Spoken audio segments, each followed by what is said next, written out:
വേഗമരുതവനായ കർത്താവായ യേശു ക്രിസ്തുവിന്റെ നാമത്തിൽ എല്ലാവർക്കും സ്നേഹവന്ദനം. നല്ലൊരു ദിനം കൂടെ കാണുവാൻ സർവശക്തനായ ദൈവം നമ്മുടെ ജീവിതത്തിൽ ഒരുക്കിയിരിക്കുമ്പോൾ നിന്നും ശ്രദ്ധയോടും ഭക്തിയോടും പ്രതീക്ഷയോടും കൂടി ഇപ്പോൾ കാലമായിരിക്കാം.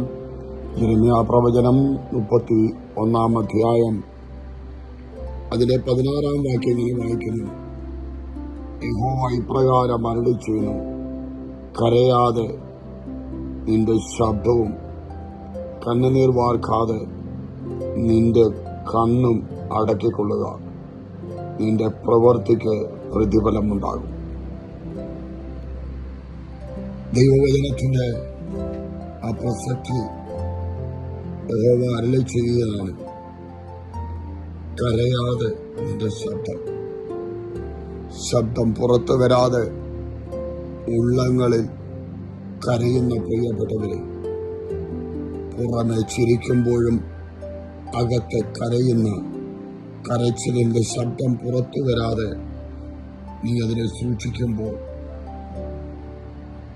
കണ്ണുനീർ വാർക്കാതെ നിന്റെ കണ്ണും നീ അടക്കി,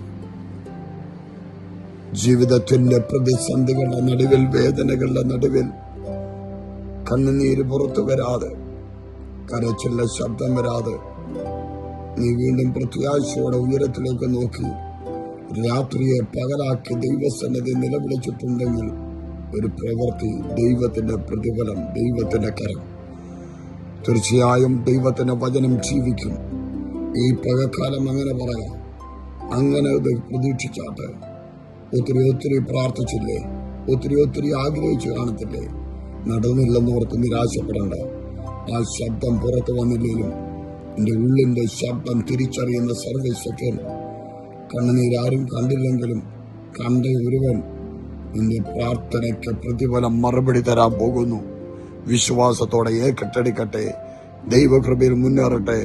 വചനത്തെ ജീവനുള്ളതാക്കി മാറ്റിക്കൊണ്ട് ധന്യമായി ജീവിക്കുവാൻ കർത്താവിന്റെ കരങ്ങളിലേക്ക് ഏൽപ്പിച്ചു കൊടുക്കട്ടെ.